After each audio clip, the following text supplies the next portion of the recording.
Mahmudiya channel پر دینی، اصلاحی اور روحانی ویڈیوز دیکھیں۔ ابھی سبسکرائب کریں اور خیر کی بات عام کریں۔ محمودیہ چینل علم و عمل کی صدا۔ اعوذ باللہ من الشیطان الرجیم، بسم اللہ الرحمن الرحیم۔ یا ایہا الذین آمنوا لا تدخلوا بیوت النبی إلا أن يؤذن لكم إلى طعام غير ناظرين إناه ولكن إذا دعيتم فادخلوا فإذا طعمتم فانتشروا ولا مستأنسين لحديث إن ذلكم كان يؤذي النبي فيستحيي منكم والله لا يستحيي من الحق وإذا سألتموهن متاعا فاسألوهن من وراء حجاب ذلكم أطهر لقلوبكم وقلوبهن وما كان لكم أن تؤذوا رسول الله ولا أن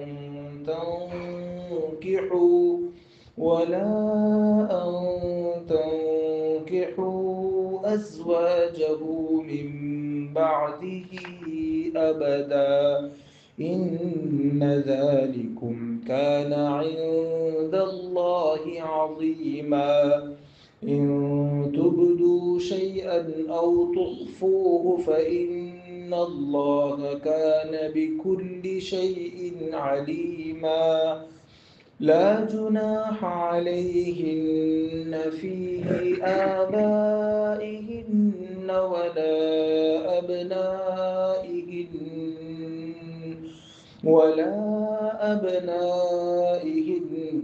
ولا إخوانهن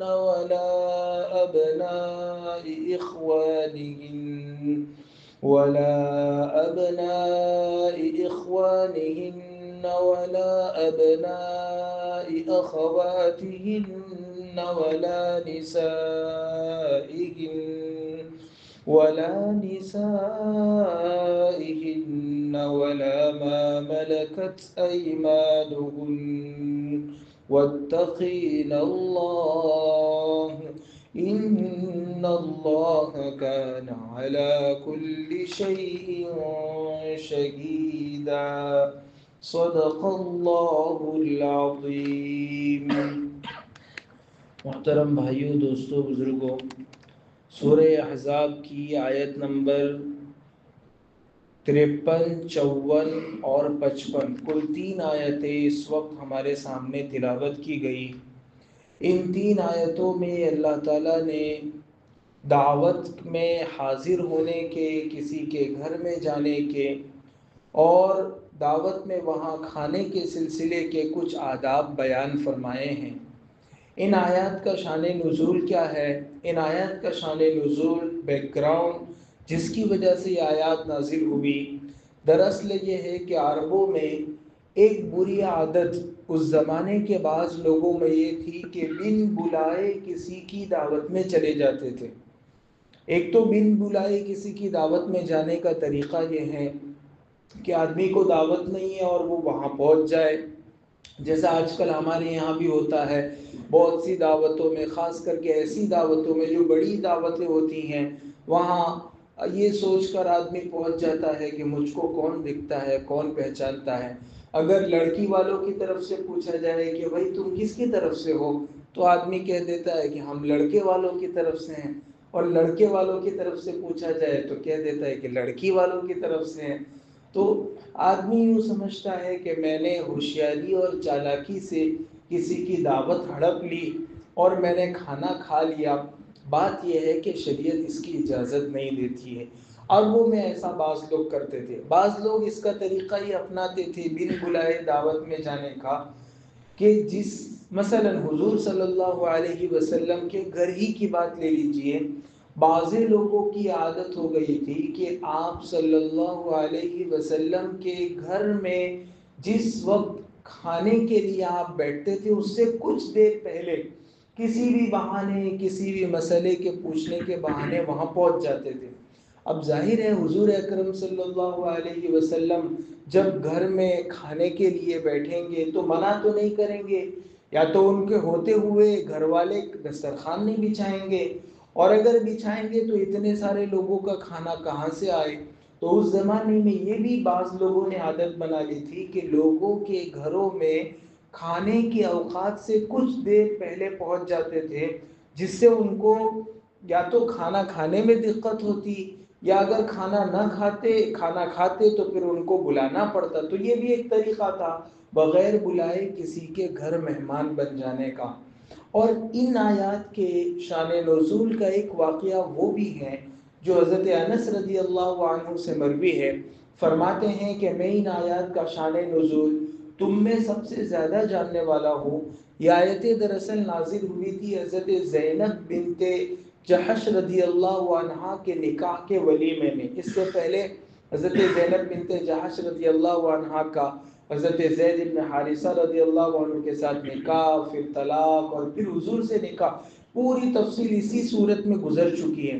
تو انہی آیات کے ذیل میں یہ واقعہ بھی ہوا کہ ولیمے کے موقع سے حضور صلی اللہ علیہ وسلم نے لوگوں کو بلا بھیجا، چنانچہ لوگ آئے اور آ کر کھانے کے لیے وہاں بیٹھ گئے۔ آپ صلی اللہ علیہ وسلم کھانا کھلا چکے، کھانا کھلا کر آپ فارغ ہو گئے۔ اس کے بعد بھی بہت سے لوگ دیر تک وہاں بیٹھے رہے اور باتیں کرتے رہے۔ تو اس موقع سے حضور اکرم صلی اللہ علیہ وسلم کے پاک دل پر یہ بات گراں گزری کہ کھا چکے ہیں اس کے باوجود بیٹھے ہوئے ہیں۔ آپ صلی اللہ علیہ وسلم کا تو چھوٹا سا ایک جھونپڑا تھا، کوئی شاہوں کی طرح، بادشاہوں اور سلاطین کی طرح محل تو نہیں تھے کہ آپ دوسرے کمرے میں تشریف لے جاتے، وہ ایک ہی حجرہ تھا۔ اس میں بھی حضرت زینب بنت جحش رضی اللہ عنہا دلہن بن کر آئی ہوئی تھی، وہ دیوار کی طرف منہ کر کے بیٹھی ہوئی تھی۔ اب یہ لوگ جاگ ہی نہیں رہے، بیٹھے ہیں، باتیں کر رہے۔ اس موقع سے آیت کریمہ نازل ہوئی جس میں کسی کے گھر بغیر بلائے دعوت کے لیے جانے سے منع کیا، پھر جب بلایا جائے تو کس وقت آنے کا، اور کس وقت وہاں سے اٹھ کر واپس جانے کا، ان سب امور کو ان آیات میں اللہ تعالیٰ نے تعلیم فرمایا۔ یا ایہا الذین آمنوا لا تدخلوا بیوت النبی الا ان یؤذن لکم، اے ایمان والو تم نبی کے گھروں میں بغیر اجازت داخل مت ہوو۔ یہ صرف نبی یا صحابہ کے ساتھ یہ حکم خاص نہیں ہے، بلکہ ان کے واسطے سے پوری امت کو یہ پیغام دیا جا رہا ہے کہ بغیر اجازت کے کسی کے گھر میں داخل ہونا شریعت کی نظر میں پسندیدہ نہیں ہے۔ کسی کے گھر میں بھی چاہے کتنے ہی اچھے تعلقات کیوں ہوں۔ بعض روایات میں تو یہاں تک آتا ہے کہ ایک صحابی نے حضور صلی اللہ علیہ وسلم سے پوچھا کہ اللہ کے رسول، میں اپنے گھر میں داخل ہوں اور گھر میں صرف میری والدہ ہیں، کوئی اجنبی عورت کچھ نہیں، صرف میری والدہ ہے، تو کیا مجھے داخل ہونے سے پہلے اجازت لینا چاہیے؟ حضور صلی اللہ علیہ وسلم نے فرمایا کہ ہاں اجازت لینا چاہیے۔ انہوں نے کہا اگر گھر میں صرف میری ماں ہے پھر بھی اجازت لینا چاہیے؟ کہا ہاں پھر بھی اجازت۔ انہوں نے 2-3 مرتبہ پوچھا تو پھر حضور صلی اللہ علیہ وسلم نے فرمایا کیا تم اس بات کو پسند کرتے ہو کہ تم گھر میں ایسی حالت میں داخل ہو جبکہ تمہاری ماں گھر میں کپڑے تبدیل کر رہی ہو؟ کیا تم اپنی والدہ کو بغیر کپڑے کے دیکھنا پسند کرتے ہو؟ انہوں نے کہا نہیں اللہ کے رسول کا پھر یہی طریقہ ہے کہ گھر میں داخل ہونے سے پہلے اجازت لیا کرو۔ اسی لیے شریعت میں یہ حکم ہے کہ جب گھر میں داخل ہو تو کوئی ایسا کام کر لیا کرے جس سے گھر والوں کو، جیسے بٹن دبا دیا، سلام کر لیا، گھر میں داخل ہونے کی اجازت لے لی۔ شوہر تک کو بھی یہ حکم ہے، باپ کو بھی یہ حکم ہے، بیٹے کو زور زور سے قدم جو ہے وہ، یعنی ویسے نارمل چل رہے تھے لیکن گھر کے پاس آئے تو جان بوجھ کر پیروں کی اور چپلوں کی آواز پیدا کر لی، یا ہلکے سے گلا کھنکار لیا تاکہ اندر اگر کسی نامناسب ہیئت میں ہو تو آدمی مناسب حیت میں آ جائیں، مستورات مناسب حیت میں آ جائیں۔ اب ہمارے یہاں کیا ہے، الٹا ہو گیا، شک کرنے والے مرد جان بوجھ کر دبے پاؤں اپنے گھر میں داخل ہوتے ہیں تاکہ وہ ایسا منظر دیکھے جس کو وہ دیکھنا پسند نہیں کرتے۔ شریعت کی یہ تعلیم، بلکہ حضور صلی اللہ علیہ وسلم نے تو صحابہ فرماتے ہیں آپ کا معمول مبارک یہ تھا، آپ جب کبھی سفر پر تشریف لے جاتے تھے، جب واپس آتے تھے تو واپس آنے کے موقع سے آپ صلی اللہ علیہ وسلم اگر رات کو پہنچتے تو مدینے کے اندر داخل نہیں ہوتے تھے، مدینے کے باہر رک جاتے تھے اور ایک قاصد بھجوا دیتے تھے گاؤں مدینے میں کہ کہہ دو کہ لشکر آ رہا ہے، یعنی جو قافلہ گیا ہوا تھا وہ واپس آ رہا ہے۔ تو سب گھروں میں معلوم ہو جاتا تھا کہ صبح ہمارے شوہر آنے والے ہیں، صبح ہمارے باپ آنے والے ہیں ہمارے، اور آپ صلی اللہ علیہ وسلم نے اس کی تعلیم دی کہ اپنے گھروں میں داخل ہونے کا یہی طریقہ اپناؤ۔ اب ہمارے یہاں ویسٹرن کلچر، مغربی تہذیب کا اتنا غلبہ ہے، آدمی کبھی کبھی لندن سے آتا ہے اور گھر والوں کو اطلاع نہیں کرتا اور یہ کہتا ہے کہ سرپرائز دیا میں نے، اچانک کی خوشی میں دینا چاہتا ہوں۔ یہ شریعت تو یہ کہتی ہے کہ جب تم اپنے گھر میں آؤ، کہیں دور سے سفر سے بھی آؤ، تو یہ سرپرائز دینے کی ضرورت نہیں ہے، سنت پر عمل کرنے کی ضرورت ہے۔ سنت یہ ہے کہ اپنے گھر والوں کو اپنے آنے کی اطلاع دیا کرو۔ یہ الگ مضمون تھا سرپرائز والا، لیکن چونکہ اس کی مناسبت سے تھا تو میں نے ذکر کر دیا۔ قانون یہ ہے، دستور یہ ہے کہ آپ صلی اللہ علیہ وسلم کے واسطے سے پوری امت کو یہ تعلیم دی گئی کہ گھروں میں داخل ہونے سے پہلے اجازت لے لیا کرو۔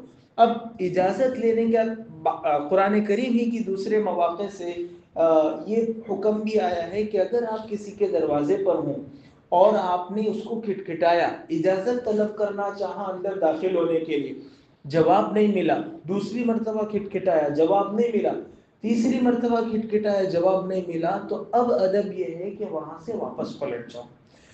اتنا کھٹکھٹانا یا بیل پر بٹن پر ایسی انگلی رکھنا کہ آدمی انگلی اٹھانا ہی بھول جائے، شریعت یہ نہیں کہتی۔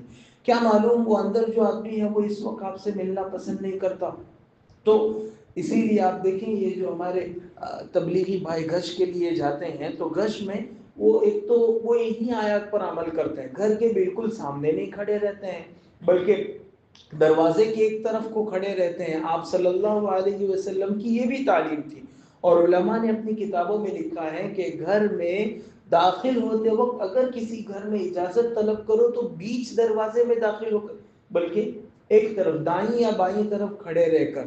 تو ہم دیکھتے ہیں گش میں وہ باوجود یہ کہ کبھی کبھی ہم کو معلوم ہوتا ہے کہ آدمی اندر موجود ہے، کبھی ایسا بھی لطیفہ ہو جاتا ہے بچہ گھر میں سے باہر نکلتا ہے اور یوں کہتا ہے کہ ابا کہہ رہے ہیں کہ وہ گھر پر نہیں ہے، یا وہ کہتا ہے کہ ابا کہہ رہے ہیں کہ میں سو رہا ہوں، تو اس کے باوجود بھی چلے جاتے ہیں، ان کو باہر نکالنے پر اصرار نہیں کیا جاتا ہے، کیونکہ شریعت کی یہ تعلیم ہے کہ آدمی کی اجازت کے بغیر اس کے گھر میں آپ داخل نہیں ہو سکتے ہیں۔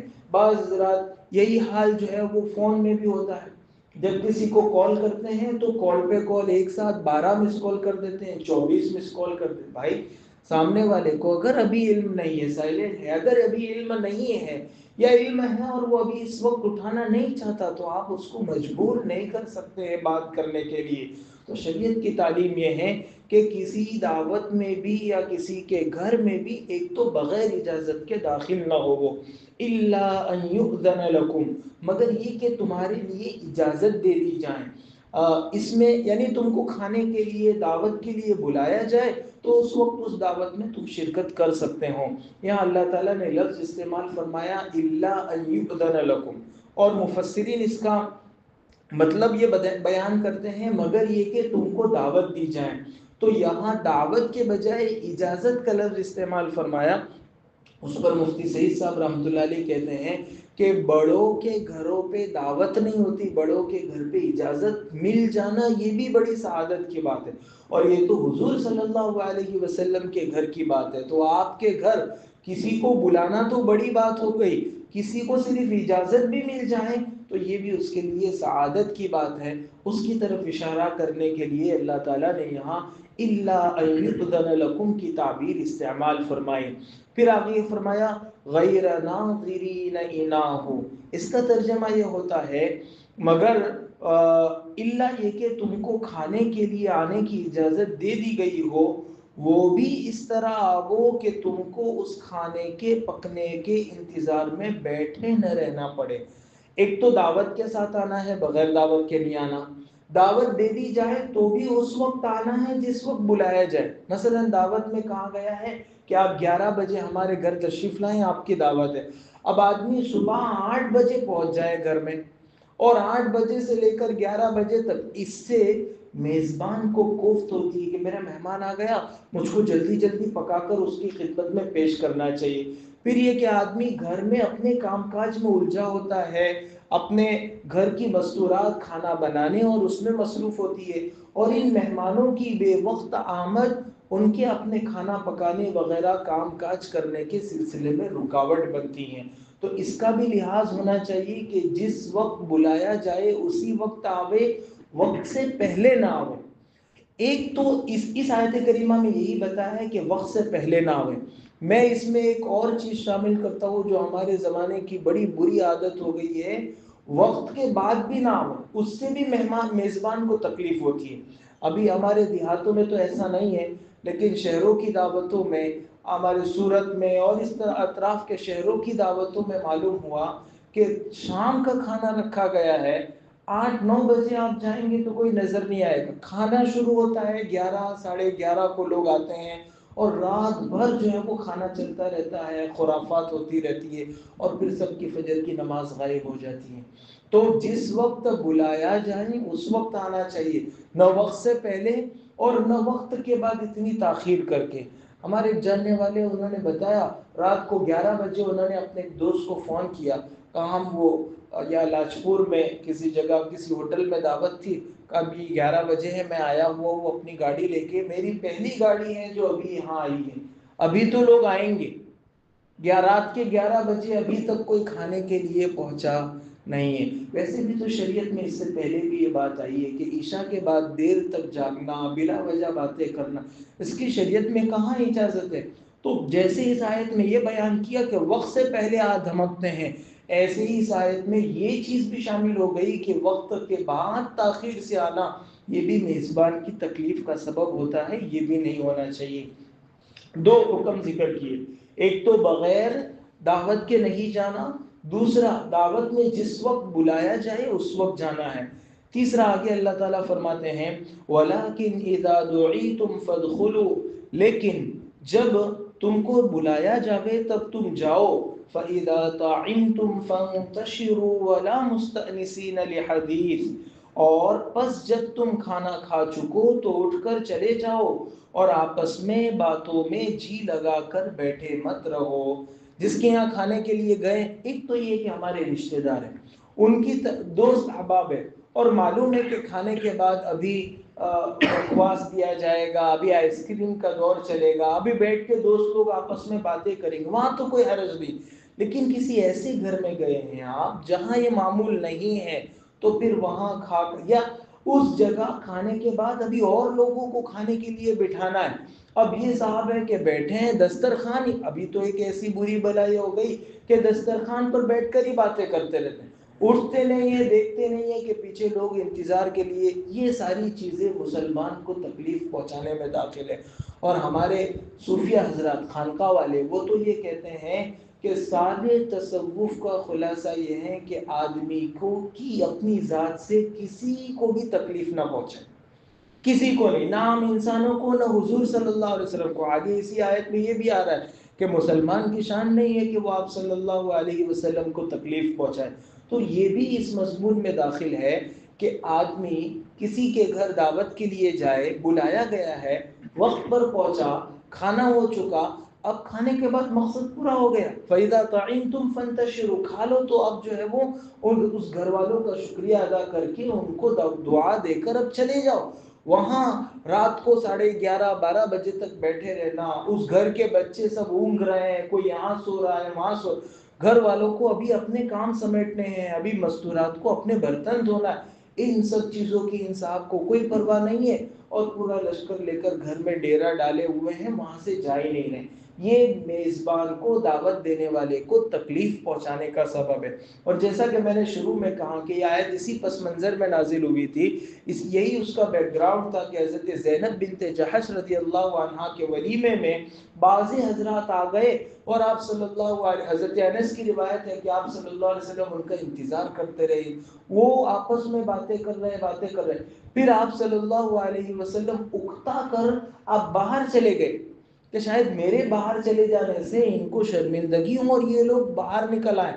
وہ باہر نہیں نکلے تو آپ صلی اللہ علیہ وسلم اڑوس پڑوس، چونکہ سارے گھر ساتھ میں تھے، اڑوس پڑوس کی دوسری ازواج مطہرات کے گھر پہ تشریف لے گئے، وہاں ان سے مل کر جب واپس تشریف لائے تو ابھی بھی یہ لوگ بیٹھے ہوئے تھے۔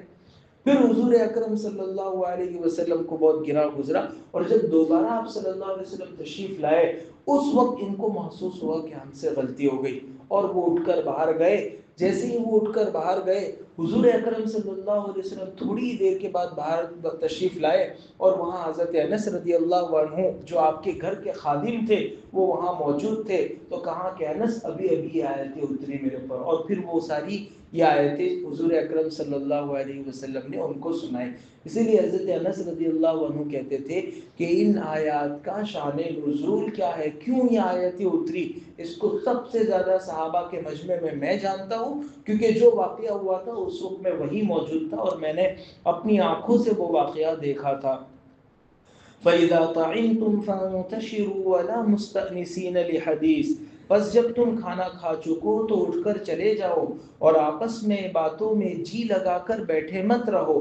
اس میں یہ بھی شامل ہے کہ آپس میں باتیں کریں، اور یہ بھی شامل ہے کہ اس گھر والے سے جس نے دعوت دی ان سے بھی بلا وجہ باتیں کرنا اور ادھر ادھر کی غیبتیں کرنا اور بلا وجہ ان کو الجھائے رکھنا، اس کی جو ہے وہ اجازت نہیں ہے۔ ہاں اگر گھر ایسا ہے کہ آپ کو بلایا ہی اس لیے گیا ہے کہ بیٹھے باتیں کریں تو الگ بات ہے، اس میں اجازت ہے۔ پھر ان ذالکم کان یؤذی النبی فیستحیی منکم، بے شک حقیقت میں تمہاری اس بات سے نبی کو تکلیف ہوتی ہے۔ معلوم یہ ہوا کہ اگر گھر والوں کو تکلیف نہیں ہوتی ہے تو بیٹھ کر بات کر سکتے ہیں، حقیقت میں تمہاری اس بات سے نبی کو تکلیف ہوتی ہے، پس وہ نبی فیستحیی منکم، تم کو کہتے ہوئے شرماتے ہیں۔ حضور صلی اللہ علیہ وسلم کے گھر میں آ کر بیٹھ گئے، اب باتیں ہی کیے جا رہے ہیں، آپ کیسے کہیں کہ تم لوگ اٹھو یہاں سے اب جاؤ، ہو چکا ولیمہ؟ تو چونکہ آپ کو اپنی ذات کی وجہ سے ان کو کہنے میں شرمندگی محسوس ہو رہی تھی، تو اللہ تعالیٰ نے آیت اتاری اور آگے فرمایا واللہ لا یستحیی من الحق، اللہ تعالیٰ حق بات کہنے سے کوئی حیا اور شرم نہیں کرتے ہیں، جو بات ہے وہ صاف صاف اللہ تعالیٰ فرماتے ہیں کہ ہم تو کہہ دیتے ہیں۔ اور ایسا کہ نبی شرماتے تھے، نبی بھی نہیں شرماتے تھے حق بات کہنے سے، لیکن یہ تو اس موقع سے چونکہ اپنی ذات کا مسئلہ تھا، جو اللہ کا حق ہے، جو اللہ کی بات ہے، جو دین کی بات ہے، اس میں تو نبی کریم صلی اللہ علیہ وسلم نے کافروں کی بھی پرواہ نہیں کی۔ کافروں کے مجمع میں بار بار آپ کو آفر دی گئی کہ آپ یہ مت کہو، یہ مت کہو، کسی چیز کی پرواہ نہیں کی، لیکن یہاں چونکہ اپنی ذات کی، اپنے حق کی بات تھی، اس لیے حضور اکرم صلی اللہ علیہ وسلم نے ایک قسم کا حجاب اور ایک قسم کی شرمندگی محسوس کی۔ اللہ تعالیٰ فرماتے ہیں کہ ہم نے، دیکھیے کتنا اہم ہے معاشرت کا مضمون، کسی کو تکلیف نہ پہنچانا، کہ جس قرآن پاک میں اللہ نے نماز روزے کے احکام بیان کیے، اسی قرآن پاک میں اللہ تعالیٰ یہ بھی بیان کر رہے ہیں کہ کسی کے گھر دعوت ہو تو کیسے جانے کا، کب جانے کا، بغیر اجازت جانے کا یا اجازت کے بعد، اور کب واپس، یہ سارے مضمون بیان کر کے قرآن پاک میں اس کو بیان کر کے اس کی اہمیت بتلانا مقصود ہے۔ واللہ لا یستحیی من الحق، اور اللہ تعالیٰ حق بات کہنے میں کسی سے نہیں شرماتے۔ ہم کو بھی حق بات، اس آیت سے یہ بھی معلوم ہوا کہ ہمیں بھی حق بات کہنے میں شرمانا نہیں چاہیے۔ بسا اوقات گھر میں کوئی چیز غلط ہو رہی ہے، بیٹا جانتا ہے کہ یہ چیز غلط ہے، لیکن وہ یہ سوچ کر خاموش رہتا ہے کہ گھر میں بڑے لوگ موجود ہیں، میں کہوں گا کون میری بات سنے گا۔ بسا اوقات باپ جانتا ہے کہ ہماری اولاد جو کر رہی ہے وہ غلط ہے، بیوی جو کر رہی ہے وہ غلط ہے، شوہر جانتا ہے لیکن وہ شرما کر وہ بات نہیں کہہ پاتا، بہن جانتی ہے کہ بھائی جو کر رہا ہے وہ غلط ہے لیکن شرماتے ہیں۔ اس میں حق بات کہنے میں شرمندگی محسوس نہیں کرنی چاہیے، شرمانا نہیں چاہیے، بلکہ حضرت علامہ سید سلیمان ندوی رحمۃ اللہ علیہ کا ایک بہت اچھا ملفوظ ہے، فرماتے ہیں کہ حق بات، حق نیت کے ساتھ، حق طریقے سے اگر کہی جائے تو کبھی اثر کیے بغیر نہیں رہتی اور کبھی کوئی نقصان نہیں ہوتا. آدمی کو اندیشہ ہوتا ہے کہ میں حق بات کہہ دوں گا، سامنے والا مجھ کو تکلیف پہنچائے گا، میرے سے دشمنی کرے گا. یہ جہاں یہ بات ہوتی ہے اس میں کچھ نہ کچھ گڑبڑ ہوتی ہے. یا تو آدمی کی نیت صاف نہیں ہوتی. نیت یہ ہوتی ہے کہ گاؤں کے مکھیا کو سب کے سامنے میں نے سر عام سنا دیا. تو سر عام مکھیا کو سنانا، کسی کو ذلیل کرنا، یا گھر میں ابو کے سامنے صاف صاف میں بول دیا آج تو صاف صاف بولنا، یہ کوئی نیت نہیں ہونی چاہیے. نیت کیا ہونی چاہیے؟ اللہ کے لیے بولنا، اللہ کے لیے کرنا. اللہ کے حضرت علی رضی اللہ عنہ کا مشہور واقعہ ہے. انہوں نے دشمن کو لڑائی کے میدان میں دشمن کو زمین پر لٹا دیا، ہاتھ میں خنجر تھا، اس کے سینے میں گھونپنے ہی والے تھے کہ اس یہودی نے وہ حضرت علی رضی اللہ عنہ کے چہرے پر تھوک دیا. وہ ہٹ گئے اور جو ہے وہ اس کو کہا کھڑے ہو جا، دوبارہ چل مقابلہ کرتے. اس نے کہا ایسا کیوں کیا آپ نے؟ کہا میں تو تجھ کو صرف اللہ کے لیے مار رہا تھا، جہاد کر رہا تھا، اللہ کے دشمن ہونے کی وجہ سے مار رہا تھا. جب تو نے میرے چہرے پر تھوکا تو مجھ کو غصہ آ گیا اور میں اپنے لیے بدلہ لینے کے لیے تجھ کو مارنے لگا. تو میں رک گیا کہ نہیں، میں اپنے لیے لڑنے کے لیے نہیں آیا، میں تو اللہ کے لیے لڑنے کے لیے آیا ہوں. ایک بزرگ تھے، وہ شہر کے قاضی تھے. ان کو معلوم ہوا کہ بادشاہ کے شراب کے مٹکے بھرے، پہلے زمانے میں شرابیں مٹکوں میں بھری جاتی تھی، 100 شراب کے مٹکے آئے ہوئے ہیں. چنانچہ وہ گئے، شہر کے قاضی تھے، ان کی ذمہ داری تھی. اور جیسے ہی وہ جہاز میں سے، ساحل سمندر میں سے، جہاز میں سے جیسے ہی بندرگاہ پر وہ سارا جہاز لنگر انداز ہوا، وہ جہاز میں چڑھ گئے اور جہاز میں چڑھ کے وہ سارے مٹکے پھوڑنا شروع کیے. 99 مٹکے پھوڑ دیے، ایک چھوڑ دیا. بادشاہ بہت ناراض ہوا، لیکن پھر بادشاہ نے بلا کر پوچھا کہ یہ بات تو ہے، تم نے غلط کیا، مجھے بہت تکلیف ہوئی اور میں تم کو یہ سزا دوں گا، لیکن تم مجھ کو ایک بات بتاؤ، یہ تم نے 99 مٹکے توڑے، ایک کیوں چھوڑ دیا؟ کہا وہ 99 اللہ کے لیے توڑے تھے. جب میں لاش توڑنے جا رہا تھا تو میرے دل میں آیا کہ واہ کتنا بڑا آدمی ہے، بادشاہ کے مٹکے کا بھی خیال نہیں رکھا اور وہ بھی توڑ ڈالا. بس میری نیت میں فساد آ گیا تو میں نے سوچا کہ نہیں، اب نہیں. یہ 99 اللہ کے لیے توڑے تھے، یہ 100واں توڑنے میں مجھ کو میری نیت میں فساد اور خرابی آ گئی تو میں نے. یہ جو ہم حق بات کہتے ہیں اور اس کا خطرناک سامنے ریئیکشن ہوتا ہے، اس کی 2 وجہ ہے. یا تو بات صحیح نہیں ہوتی، 3 وجہ ہے. یا تو بات صحیح نہیں ہوتی، یا نیت صحیح نہیں ہوتی، یا طریقہ صحیح نہیں ہوتا. طریقہ بھی صحیح ہونا چاہیے، کس موقع سے کیسے وہ بات کہی جانی چاہیے یہ بھی ہونا چاہیے. حق بات کیسے، بات کیسے، بات کہاں اور کیسے کہی جاتی ہے، یہ سلیقہ ہو تو ہر بات سنی جاتی ہے. یہ ایک بڑا مشہور اردو کا شعر ہے کہ بات کہاں اور کیسے کہی جاتی ہے، یہ سلیقہ ہو تو ہر بات سنی جاتی ہے. تو اگر آدمی موقع دیکھ کر حکمت کے ساتھ، ہمت کے ساتھ اگر کوئی بات اچھے اسلوب میں پیش کرے گا تو ضرور اس کی بات سنی جائے گی. اس لیے حق بات کہنے سے شرمانا نہیں چاہیے، لیکن اس کا طریقہ اور اس کی نیت بھی صحیح ہونی چاہیے. وَإِذَا سَأَلْتُمُوهُنَّ مَتَاعًا فَاسْأَلُوهُنَّ مِنْ وَرَاءِ حِجَابٍ. یہ ایک الگ حکم ذکر کیا. اور جب تم ان نبی کی بیویوں سے کوئی سامان مانگنے جاؤ تو ان سے پردے کے پیچھے سے مانگا کرو. یعنی ازواج مطہرات کے گھر پہ صحابہ جاتے تھے کوئی سامان لینے، اور یہ حکم بھی ساری امت کی عورتوں کے ساتھ خاص ہے کہ کسی کے گھر پہ آپ نمک لینے گئے، کوئی برتن لینے گئے، عام طور سے ہوتا ہے اڑوسی پڑوسی، کوئی چیز واپس کرنے گئے، کوئی چیز لینے گئے، تو کہہ رہے ہیں کہ طریقہ یہ ہے فَاسْأَلُوهُنَّ مِنْ وَرَاءِ حِجَابٍ، پردے کے پیچھے سے مانگا کرو. اس آیت کے نازل ہونے کے بعد سب امت کی جتنی مائیں ہیں ان سب کے گھروں پر باقاعدہ پردہ لگ گیا تھا، اور پھر صحابہ پردے کے پیچھے سے چیزیں مانگا کرتے تھے. ہمارے دیہات میں، شہروں میں نہیں، شہروں میں یہ چونکہ شہروں میں تو یہ حال ہو گیا کہ بڑے بڑے ٹاورز میں تو پڑوس میں کون رہتا ہے وہ جانتے ہی نہیں. 5 سال کے بعد تو معلوم ہوتا ہے کہ اچھا آپ بھی اس بلڈنگ میں رہتے ہیں. لیکن چونکہ جو اپنا دیہات کا ماحول ہوتا ہے وہ ایسا ہوتا ہے کہ لوگ ایک دوسرے کے گھروں پہ آتے جاتے رہتے ہیں، اڑوس پڑوس کے.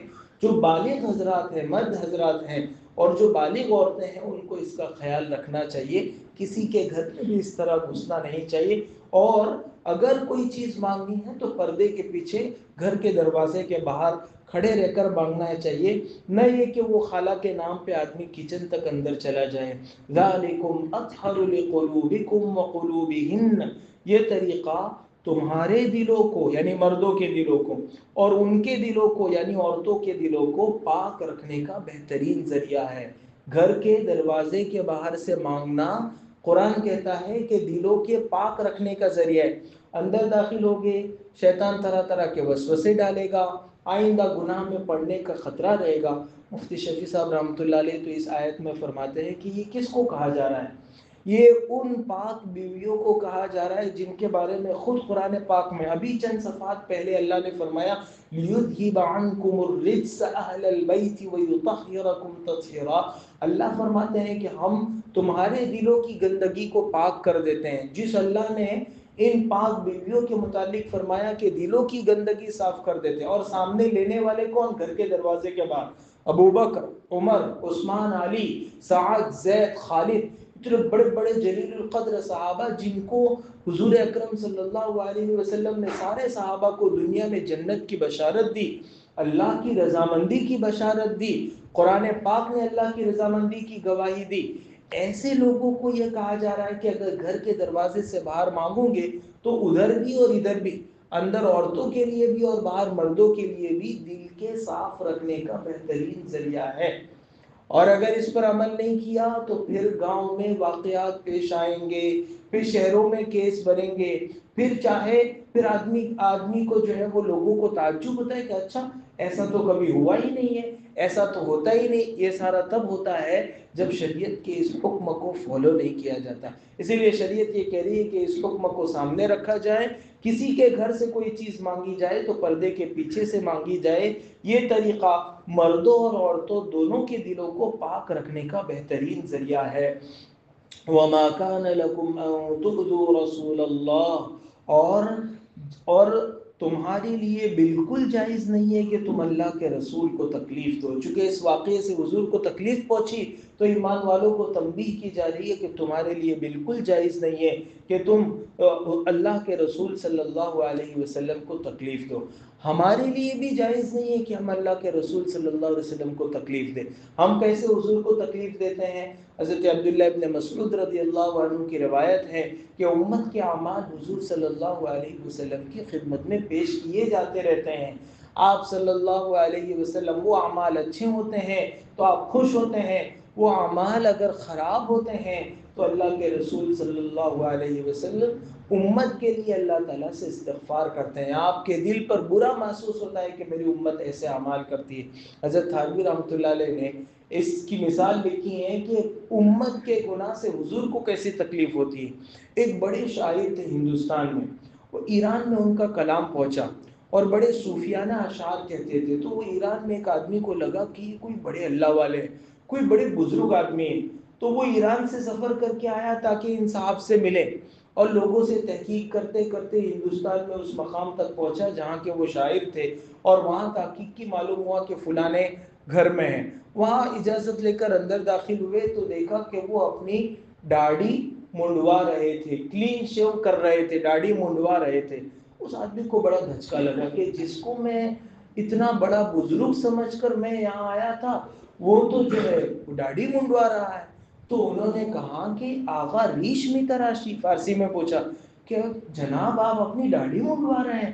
تو سامنے سے وہ جو آدمی تھا اس نے کہا کہ آرے بلے ولے دلے کسے نمی تراشا، کہ ہاں میں داڑھی تراش رہا ہوں، داڑھی خراش رہا ہوں، لیکن کسی کا دل نہیں چھلتا، کسی کے دل کو نقصان نہیں پہنچاتا، کسی کو تکلیف نہیں پہنچاتا۔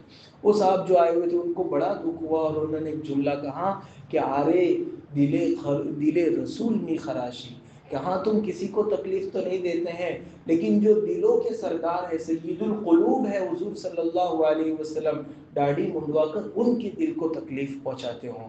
اسی لیے ضمن بات آ گئی تو یہ بھی عرض کر دیتے ہیں کہ داڑھی رکھنے کا اہتمام کرنا چاہیے۔ آدمی کو یہ سوچنا چاہیے کہ اگر اسی حالت میں اگر میرا اس دنیا سے جانا ہو گیا تو کل میں اللہ کے رسول صلی اللہ علیہ وسلم کو حوض کوثر پر کیسے آپ کا سامنا کروں گا؟ بہرحال حضور صلی اللہ علیہ وسلم کو تکلیف پہنچے ایسا کوئی عمل ایک مومن کو نہیں کرنا چاہیے۔ وَلَا أَن تَنكِحُوا أَزْوَاجَهُ مِن بَعْدِهِ أَبَدًا، اب تک کے جتنے احکام تھے وہ ساری امت کے لیے تھے، یہ حکم جو آگے ذکر کیا جا رہا ہے وہ صرف حضور صلی اللہ علیہ وسلم کے ساتھ خاص ہیں۔ کیا حکم ہے؟ تمہارے لیے نبی کے بعد کبھی بھی ان کی بیویوں سے نکاح کرنا جائز نہیں۔ ہمارے یہاں عام انسانوں میں یہ حکم ہے کہ اگر کوئی مرد انتقال ہو گیا تو اس کی بیوی عدت گزارے گی، اور عدت گزارنے کے بعد وہ کسی سے بھی نکاح کرنا چاہے کر سکتی ہے۔ لیکن حضور صلی اللہ علیہ وسلم کے لیے خاص حکم یہ ہے کہ آپ دنیا سے پردہ فرما جائیں، اس کے بعد بھی آپ کی بیویوں کے ساتھ کسی کا نکاح جائز نہیں ہے۔ یہ حضور صلی اللہ علیہ وسلم کی عزت، عظمت اور احترام کی وجہ سے آدمی کبھی بھی پسند نہیں کرتا کہ میری بیوی سے کوئی اور نکاح کرے۔ تو حضور صلی اللہ علیہ وسلم کی عزت، عظمت اور خود امہات المومنین جو امت کی مائیں ہیں ان کی عظمت کی وجہ سے اللہ نے یہ حکم دیا۔ اور بعض مفسرین نے تو یہ حکمت بھی بتائی ہے کہ آدمی جنت میں اپنی بیوی کے ساتھ رہے گا۔ اگر کوئی عورت ایسی ہے جس کے پہلے ایک شوہر تھا، اس سے طلاق ہوئی، پھر دوسرا شوہر تھا وہ انتقال کر گیا، پھر تیسرا شوہر، اسی سے اس کی زندگی پوری گزری، تو یہ بیوی جنت میں کس کو ملے گی؟ تو علماء نے لکھا ہے آخری شوہر کو۔ تو حضور صلی اللہ علیہ وسلم بھی ان بیویوں کے حق میں آخری شوہر تھے۔ ان بیویوں کو آپ صلی اللہ علیہ وسلم کے ساتھ ہی جنت میں رہنا ہے۔ آپ کا نکاح مفسرین نے لکھا ہے کہ صرف دنیا کا نکاح نہیں تھا، دنیا اور آخرت دونوں کا نکاح تھا۔ اس لیے بھی یہ حکم دیا گیا کہ آپ صلی اللہ علیہ وسلم کے دنیا سے تشریف لے جانے کے بعد بھی آپ کی بیویوں میں سے کسی بیوی کے ساتھ کوئی صحابی بھی نکاح نہیں کر سکتے ہیں، اس کی اجازت نہیں ہے۔ نکاح کرنا تو دور کی بات، قرآن نے کہہ دیا پہلے سے کہ اس کا خیال بھی نہیں آنا چاہیے۔ ان ذالکم کان عند اللہ عظیما، یہ ان کی بیویوں سے نکاح کرنا یقیناً اللہ تعالیٰ کے یہاں بہت بڑا گناہ ہوگا۔ ان تبدوا شیئا او تخفوه فان اللہ کان بکل شیء علیما، اگر تم کسی چیز کو ظاہر کرو یا اس چیز کو چھپاؤ تو یقین رکھو کہ اللہ تعالیٰ ہر چیز کو اچھی طرح جانتے ہیں۔ اللہ تعالیٰ ساری چیزوں کو جانتے ہیں۔ ان حکموں کے بارے میں جو ابھی اوپر ذکر کیے گئے، تمہارے دل میں کوئی وسوسہ بھی آئے گا تو اللہ تعالیٰ اس کو بھی جانتے ہیں، اس لیے اس کا خیال رکھنا چاہیے کہ وسوسہ بھی تمہارے دلوں میں نہ آنا چاہیے۔ پھر اوپر جو حکم ذکر کیا کہ نبی کے گھر میں داخل ہونے کے موقع سے اجازت طلب کرو، دروازے کے پیچھے سے چیزیں مانگو، آگے ایک آیت لا کر یہ بتایا کہ اجنبی لوگوں کے لیے حکم ہے۔ دروازے کے پیچھے سے مانگنے والا جو حکم ہے وہ اجنبی کے لیے۔ اگر بیٹا ہے اور گھر میں امی سے کوئی چیز مانگنا چاہ رہے تو اس کو دروازے کے پیچھے سے مانگنے کی ضرورت نہیں ہے۔ تو جو محرم رشتے ہیں، جو قریبی رشتے ہیں، ان کے لیے حکم نہیں۔ محرم رشتے کون سے ہیں؟ اس میں سے کچھ اس آیت میں اللہ تعالیٰ نے گنوائے، لا جناح علیہن فی آبائہن ولا ابنائہن، اگر تم کسی چیز ان نبی کی عورتوں پر اپنے باپوں کے سامنے اور اپنے بیٹوں کے سامنے اور اپنے بھائیوں کے سامنے اور اپنے بھائیوں کے بیٹوں یعنی بھتیجوں کے سامنے آنے میں، اور اپنی بہنوں کے بیٹوں یعنی بھانجوں کے سامنے آنے میں، اور اپنی عورتوں جن سے عام طور پر ملنا جلنا رہتا ہے کے سامنے آنے میں، اور اپنی باندیوں کے سامنے بغیر پردہ آنے میں کوئی گناہ کی بات نہیں ہے۔ واتقین اللہ، اور تم اللہ تعالیٰ سے ڈرتی رہو۔ یہ اس لیے کہا کہ محرموں کے گھر میں آنے میں تو کوئی حرج نہیں ہے، کوئی گناہ کی بات نہیں، اجازت ہے، لیکن خیال رکھنا اللہ سے ڈرتے رہنا۔ کبھی کبھی محرم کے ساتھ بھی ایسے قصے ہو جاتے ہیں جس کی شریعت کی طرف سے اجازت نہیں ہے، کبھی محرم کے ساتھ بھی غلط کام ہو جاتے ہیں۔ اس لیے غلط کاموں سے روکنے والی چیز اللہ کا خوف اور اللہ کا ڈر ہے، اور تم اللہ تعالیٰ سے ڈرتی رہو اور یقین رکھو کہ ہر چیز اللہ تعالیٰ کے سامنے ہے۔ گھر کا بیڈ روم بھی، گھر کا کچن بھی، اور گھر کا کونا کونا، پوری دنیا کا ایک ایک ذرہ، یقین رکھو کہ ہر چیز اللہ تعالیٰ کے سامنے ہے۔ اللہ تعالیٰ ہم سب کو کہنے سننے سے زیادہ عمل کرنے کی توفیق عطا فرمائے۔ سبحانك اللهم وبحمدك وتبارك اسمك وتعالى جدك ولا إله غيرك. يا رب صل وسلم دائما أبدا على حبيبك خير الخلق كلهم. ربنا ظلمنا أنفسنا وإن لم تغفر لنا وترحمنا لنكونن من الخاسرين. ربنا آتنا في الدنيا حسنة وفي الآخرة حسنة وقنا عذاب النار. رب ارحمهما كما ربياني صغيرا. ربنا لا تزغ قلوبنا بعد إذ هديتنا وهب لنا من لدنك رحمة إنك أنت الوهاب. اللهم إنا نسألك العفو والعافية في الدين والدنيا والآخرة. اللهم إنا نسألك تمام العافية. اللهم إنا نسألك تمام العافية. اے اللہ ہم سب کے گناہوں کو معاف فرما. اللہ ہماری خطاؤں سے درگزر فرما. اے اللہ ہماری سیئات کو حسنات سے مبدل فرما. اللہ زندگی کے ہر موڑ پر آپ کی شریعت کو اللہ اپنانے کی اور جاری کرنے کی توفیق اور سعادت عطا فرما. سنتوں کا عشق عطا فرما. نماز کی محبت عطا فرما. قرآن پاک کی تلاوت سے انسیت عطا فرما. اے اللہ ہمارے گھروں کو نماز اور تلاوت سے آباد فرما. ہمارے دلوں کو تیرے ذکر سے آباد فرما. دوام ذکر اور دوام طاعت کی توفیق اور سعادت عطا فرما. عبادات سے لے کر معاملات اور معاشرت کے تمام احکام پر عمل کرنے والا بنا. ایک لمحے کے لیے بھی آپ کی معصیت اور نافرمانی میں مبتلا ہونے سے ہماری پوری حفاظت فرما. اللہ ہماری اور ہماری نسلوں کے ایمان کی حفاظت کے فیصلے فرما. پوری زندگی ایمان و اسلام پر قائم فرما. اللہ اس حالت میں موت آوے کہ آپ ہم سے راضی ہوں اور ہم آپ سے راضی ہوں. زبان پر کلمہ طیبہ جاری ہوں. دل میں آپ سے ملنے کا شوق بھڑک رہا ہو. اللہ ایسی پیاری حالت میں موت عطا فرما. بری موتوں اور جن موتوں سے پناہ چاہی گئی ہے اے اللہ ایسی حالت میں مرنے سے ہماری حفاظت فرما. منکر نکیر کے سوالات ہم پر آسان فرما. قبر کی تنگیوں کو ہمارے لیے وسعتوں میں بدل دے. قبر کی وحشت کو ہمارے لیے انسیت میں بدل دے. قبر کے نور کے سامان کرنے کے اللہ ابھی سے ہم کو توفیق عطا فرما. اے اللہ اس تنہائی میں تو ہمارا منیس و غمخوار بن جا. اے اللہ اس تنہائی میں تو ہمارا منیس و غمخوار بن جا. اے اللہ حشر کے میدان میں رسوائی سے ہماری حفاظت فرما. اے اللہ اس دن اپنے عرش عظیم کا سایہ نصیب فرما. حضور پاک صلی اللہ علیہ وسلم کے ہاتھوں حوض کوثر کا جام پینا نصیب فرما. نامہ اعمال داہنے ہاتھ میں عطا فرما. بغیر حساب و کتاب کے جنت الفردوس میں اولین داخلہ مقدر فرما. اے اللہ ہمارے دنیا اور آخرت کے تمام جائز اور نیک مرادوں کو پورا فرما.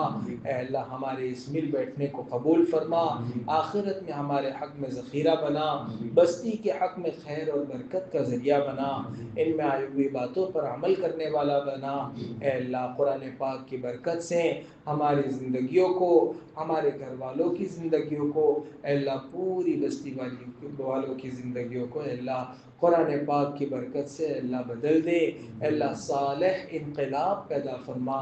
اے اللہ صالح انقلاب پیدا فرما. اے اللہ ہمارے حق میں اسے حجت بنا. ہمارے خلاف حجت نہ بنا. حضور پاک صلی اللہ علیہ وسلم کا امتی جہاں کہیں ہو اس کے ایمان و اسلام کی جان و مال کی عزت و آبرو کی تجارت و زراعت اور کاروبار کی اللہ ہر چیز کی پوری حفاظت فرما. نبی اکرم صلی اللہ علیہ وسلم نے خیر کی لائن سے جتنی دعائیں مانگی اور بتلائی ہمیں اور پوری امت کو عطا فرما. جن شرور سے پناہ چاہیے ان سے ہماری اور پوری امت کی حفاظت فرما. حاضرین مجلس کی نیک تمناؤں کو پورا فرما. ربنا تقبل منا انك انت السميع العليم وتب علينا انك انت التواب الرحيم. وصلى الله تعالى على خير خلقه سيدنا ومولانا محمد وآله وأصحابه أجمعين.